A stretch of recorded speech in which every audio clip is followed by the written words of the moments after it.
What's up everybody, Tiffany Outdoors here. Today I want to show you guys some updates.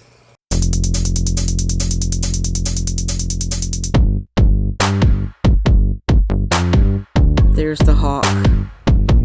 Before there was a Tiffany Outdoors, there was Tiffany the farmer. Follow U-turn when possible. No, we're not U-turning. Hi. Hi, what are you doing? Hi, Boo. What?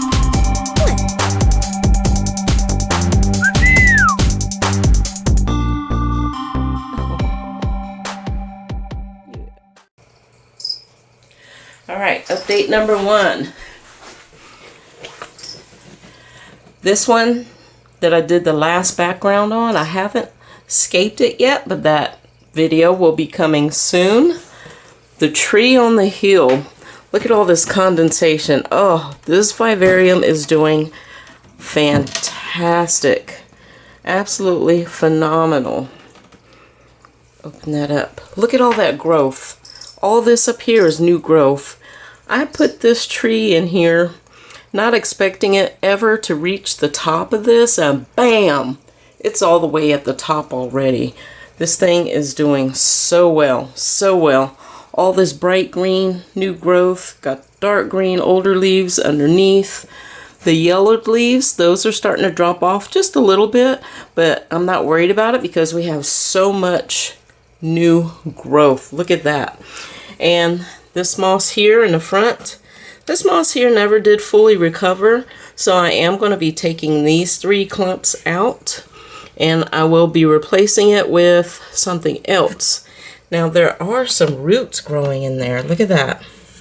I don't know what that is. It doesn't feel like a fungus. I don't know if it's roots from the star moss, which is really doing well. Look at that. All that right there is new growth. New growth there. New growth there, also right here. So this moss is doing very well so far. I had a little bit of die off, but I'm not that concerned about it because I have so much new growth in here. Doing very well. So happy with this. Oh my goodness, look at that. Just absolutely beautiful. Beautiful. Nice. And let me show you guys something else. Look at all that. Look at all those vines or roots. Now I don't know if those are roots from the plant or roots from the moss. I'm assuming that moss roots are not going to go that deep. And it doesn't feel like fungus because it's got a strong hold on it. So I don't know. Lots of good things happening in here. Very happy with this one. This vivarium here, this was my second vivarium build. Nope, 1, 2, probably my third one.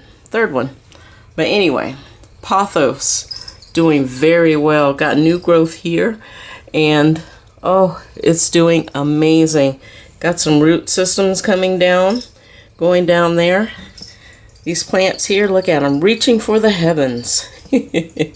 I mean, this one is doing very, very well. Very happy with it.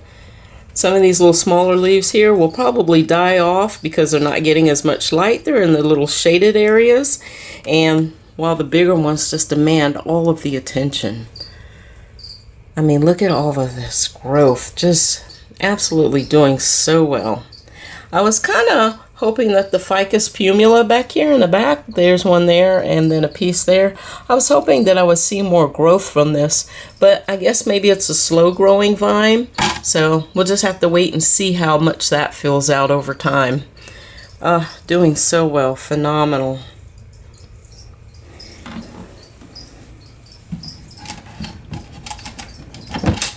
All right, let's go to the nano vivarium. Oops, there's that. I keep forgetting I gotta fix that. But the fern, I'm having trouble getting fern to really take off in these vivariums. So this fern's not doing very well at all. Most of it has just about died back, as you can see. Most of it has turned brown. It's not doing well. It's not happy. But This plant, on the other hand, is demanding every bit of light it could get.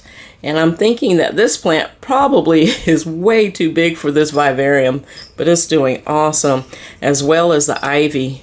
The ivy's doing so well. Look at all of that. Look at this, new growth everywhere. It's doing very well.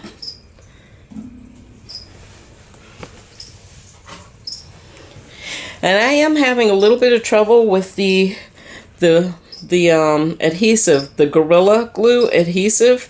I'm thinking that when I use this, I need to scratch up the surface more so that it has something to hold on to.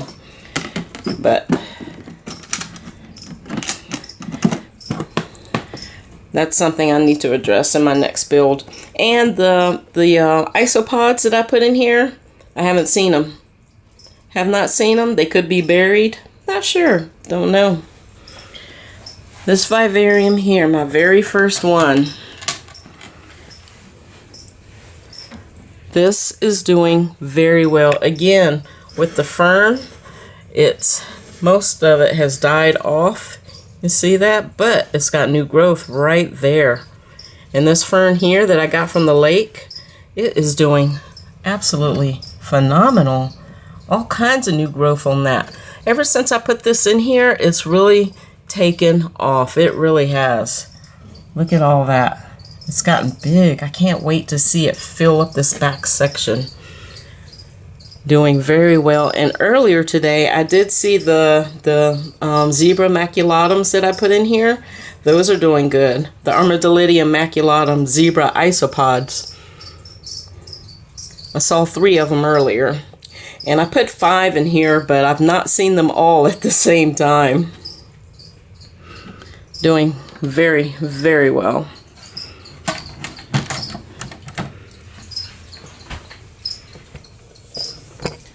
Alright, y'all, I can't wait to do this last of the 10-gallon upright vivariums. I got another plan for a different type or different style. We'll see how that goes. I'll keep you guys informed on that, so stay tuned for that video. But next will be me planting this vivarium. This would be my first time using the expandable foam as a background. So I'm very excited about planting that one. Alright, so I rehoused my Brachypelma homori, the baby. Now it's time to feed this little kiddo. Alright, let me get set up here, get you guys set up, and let's feed the baby. Y'all, this baby's getting so big so fast. Where you going, kiddo? Open this up. It's not, well, I guess it is a little bit. About to say it's not very skittish. It's a little skittish. Let's drop it right there. Wow. Wow. That little thing is not messing around. Took that mealworm down like a big boss.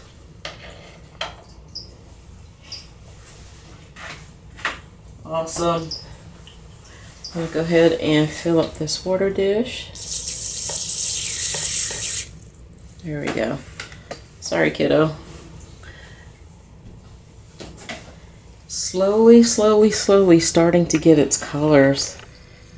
It's a little bit faded, but the colors they're coming in. They're coming in.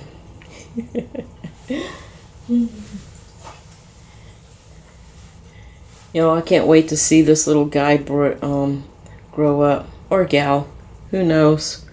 I don't know if it's a male or female just yet, but we will know one day. Yes. Alright. One more update. Let's go to the cricket bin. The cricket bin. I just changed it out. Switched out bins, cleaned it out, got all the dead out, fed them some. They're eating some bug burger right there. Got some high calcium food there. Y'all, this waterer, it's amazing. Let me turn this camera around and talk to you about it for a second. So in the past, I would use sponges as a watering source, and I was having a problem with the sponges because the females would lay their eggs on it. It would get nasty really fast, and it would dry out way too quickly. It dried out so fast that I had to wet it 2 or 3 times a day. And then when I switched to this waterer, guess what? Their survival rate has gone way, way, way up. So they have a much better chance of getting an actual water source and not dying of thirst. And it took me a while to figure out why I had such a high death rate, and I figured it out. It was the water source was not sufficient enough. It might be okay for a few crickets, but when you have like 100 crickets in there, that sponge, it dries out just way too fast. So that waterer is going to be the one that I will be using from now on. And let's see, let's go to the mealworms.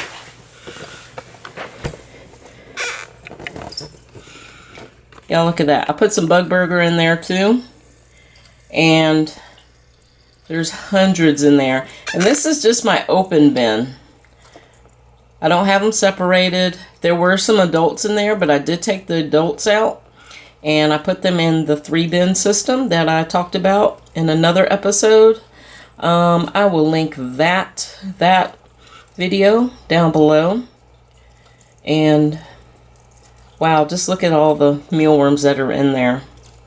Very, very happy with the turnout of mealworms. All right, let's go to the 3-bin system and I'll show you an update on that.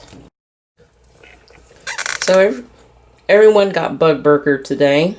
Got some enjoying some right there.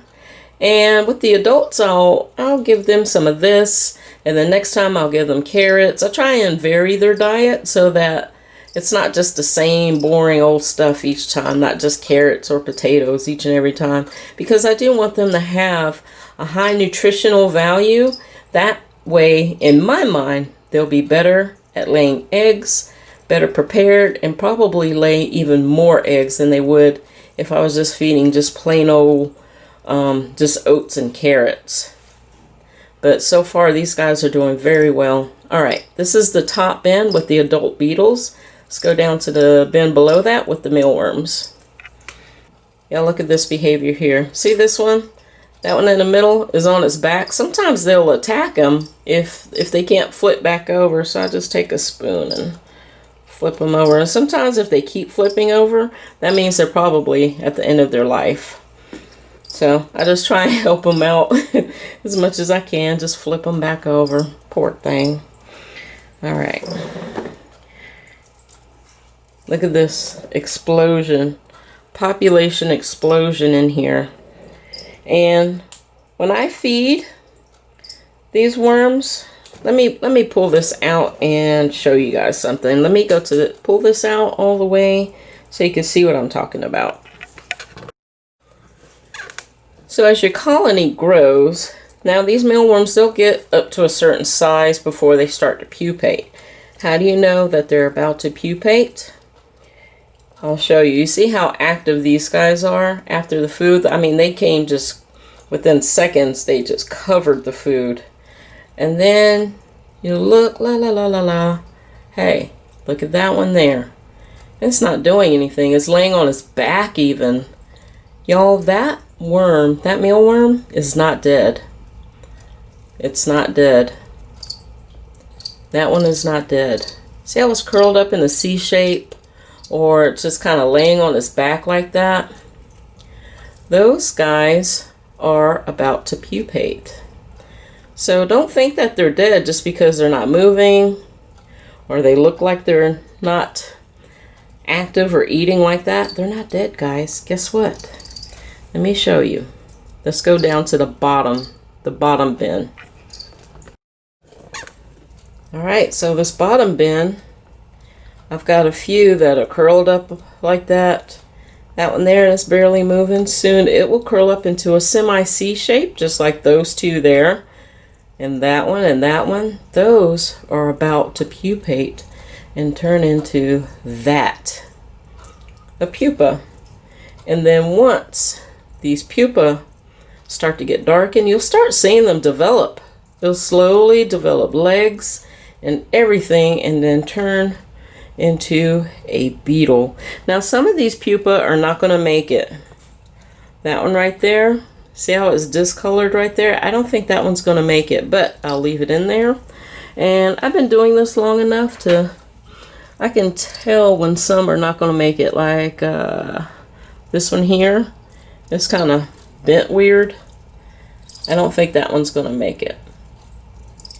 But sometimes I am wrong. But there's a few in here that just don't look good.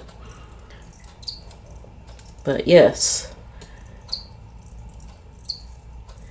We're getting ready to move on to the next stage, and you see that right there?